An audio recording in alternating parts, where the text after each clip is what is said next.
Cette édition est assez particulière, assez unique. D'abord, on est en pleine campagne électorale et je pense qu'on va pas mal en parler parce que si les candidats ne parlent pas beaucoup des entreprises, nous, entre entrepreneurs, on va parler un peu des candidats. Olivier Duhat lance la 4e édition du Spring Campus, une édition placée sous le thème de la croissance et des ETI, avec comme premier invité Franck Ribou, qui a donné sa conception des relations entre les PME et les grands groupes. Moi, je trouve que dans ce pays, il faut arrêter d'opposer tout le monde les uns les autres. C'est fatigant. Moi, je ne m'oppose pas, et ça, c'est un message pour vous aussi. Moi, je ne m'oppose pas aux PME, aux TPE, etc.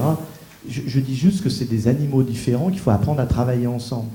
Une étude réalisée par KPMG décortique les conditions du succès des ETI et leur capacité à résister à la crise. Au niveau du chiffre d'affaires, on a 91% des ETI françaises qui ont maintenu ou développé leur chiffre d'affaires au cours des 2 derniers exercices et qui envisagent pour le futur les mêmes perspectives. Seulement voilà, pour atteindre le stade d'ETI, il faut des conditions favorables, notamment dans les domaines de la fiscalité, du financement ou du coût du travail. Une table ronde a permis aux entrepreneurs de proposer des solutions. Redonner des fonds propres aux entreprises, reconstituer les marges des entreprises, redresser le taux d'autofinancement et simultanément, si la société doit attendre quelque chose de vous et mettre pression sur vous, elle doit le faire par le biais de la concurrence et non pas par la multiplication de textes. Ce qui manque cruellement aux petites entreprises, comme celle que je dirige, ce sont les qualifications et la capacité d'attirer les qualifications.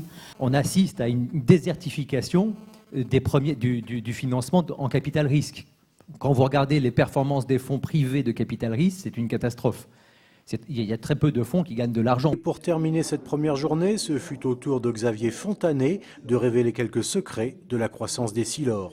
Quand le marché croît à toute vitesse, il faut d'abord de la croissance organique.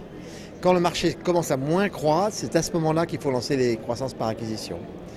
Parce que quand le marché croît moins vite, si vous poussez le commerce, vous faites tomber les prix. Il faut beaucoup mieux acheter les concurrents.